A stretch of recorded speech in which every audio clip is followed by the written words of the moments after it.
మన తండ్రి కుమార పరిశుద్ధాత్మ దేవునికి వందనాలు స్తోత్రాలు చెల్లించుకుంటూ దేవుడి దినమందు మనకిచ్చిన వాక్యము హెబ్రీలకు రాసిన పత్రిక 4వ అధ్యాయము 12వ వచనం చదువుకుందాం. దేవుని వాక్యము సజీవమై బలము గలదై రెండంచులు గల ఎటువంటి ఖడ్గము కంటెను వాడిగా ఉండి ప్రాణాత్మలను కీళ్లను మూలుగను విభజించునంత మట్టుకు దూరుచు హృదయం యొక్క తలంపులను ఆలోచనలను శోధించుచున్నది. దేవుడి వాక్యం ద్వారా మనల్ని దీవించునుగాక. హృదయం యొక్క తలంపులను ఆలోచనలను శోధిస్తూ ఉంది అంటున్నారు వాక్యం. దేవుని వాక్యము మన ఆలోచనలను మన తలంపులను శోధిస్తూ ఉంటుంది ప్రతి నిత్యము. అది రెండంచులు కలిగిన బలమైన ఖడ్గమై ఆత్మలను మన ఆలోచనలను శోధిస్తూ మనము ఎలా జీవిస్తున్నామో అంతా దేవునికి చూపిస్తూ ఉంటుంది వాక్యం అనే ఖడ్గము.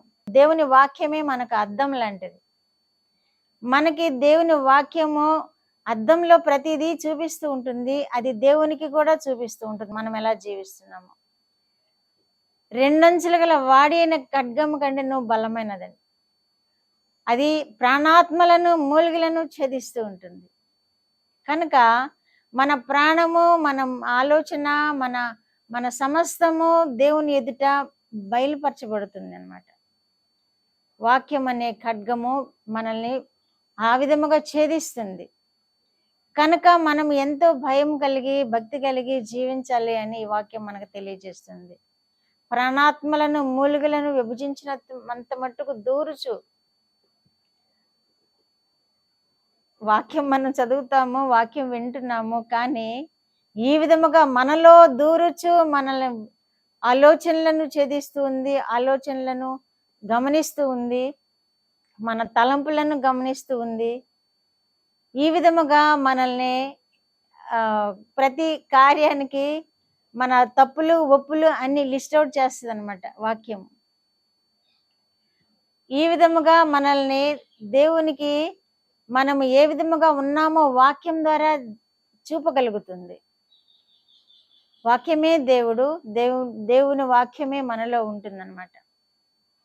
దేవుని వాక్యమే మనలో ఉండి అనుక్షణము మనం ఎలా జీవిస్తున్నామో పరిశీలన చేస్తూ ఆ నిత్యరాజ్యమునప్పుడు మనము దేవుని ఎదుట నిలబడినప్పుడు, లేకపోతే ఇవన్నీ లిస్ట్ అవుట్ అవుతాయి. మనకి జవాబుగా చూపిస్తాయి.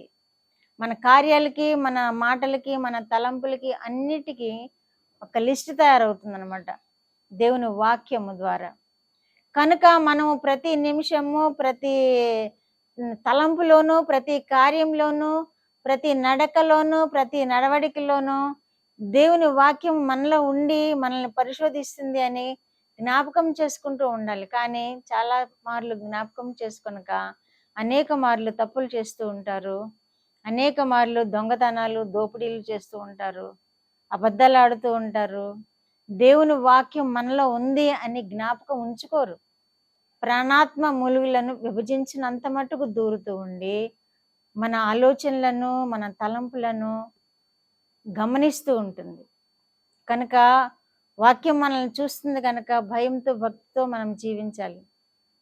మన ఇష్టానుసారంగా మనం జీవిస్తే రేపటి దినాన దేవుని ఎదుట తీర్పులో నిలబడవలసి వస్తుంది. అదే వాక్యానుసారముగా జీవించి దేవుని దృష్టిలో మనము వాక్యం ద్వారా తప్పు పట్టబడకుండా ఉంటే దేవుడు మనల్ని జీవంలోనికి దాటింప చేస్తాడు, తీర్పులోనికి రానివ్వడు.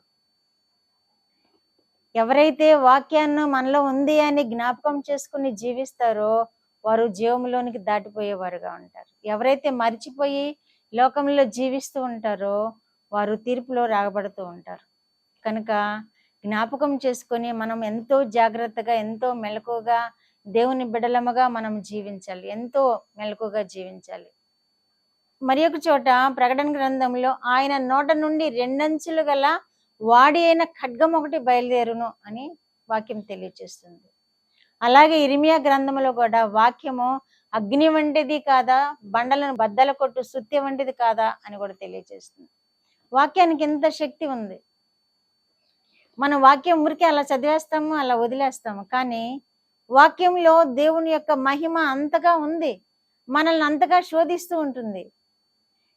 బండబారిన హృదయాలను బద్దలు కొడుతుంది. అగ్ని ఏమైనా పాపము దాగి ఉంటే దాన్ని కాల్చివేస్తుంది, పరిశుద్ధపరుస్తుంది. మనం ఎంతో జాగ్రత్తగా జీవించాలి, ఎంతో భయం కలిగి భక్తి కలిగి దేవుని బిడ్డలముగా ఈ లోకంలో జీవించాలి. ఇతరుల వల్లే మనం యాదమరుపుగా జీవిస్తే మన జీవితంలో దేవుని దృష్టిలో తీర్పులోనికి తేపడతాయని మనం ఒకసారి జ్ఞాపకం చేసుకుంటున్నాం కదా. కనుక దేవునికి ఇష్టమైన బిడ్డలముగా జీవిద్దాము, నిత్యరాజ్యానికి వారసులముగా ఆశీర్వదింపబడదాము. ప్రార్థన. మా దేవా, మా ప్రియ పరలోక ప్రభువా, మీ పరిశుద్ధ పాదములకు వందనాలు, స్తోత్రాలు. మా రక్షకుడైన యేసయ్య స్తోత్రములు. ఇచ్చిన వాక్యము కొరకు స్తోత్రములు ప్రభువా. వినుచున్న బిడ్డలందరూ కూడా నాయనా మీ వాక్యములో జీవిస్తూ, వాక్యానుసారముగా జీవిస్తూ మీ యొక్క మహిమకు నాయనా వారు పాత్రలుగా జీవించే వారినిగా చేసుకోనమని యేసుక్రీస్తు వారి పేరటి మనవులు మీ పాదం మీద వేడుకుంటున్నాను పరమ తండ్రి. ఆమేన్.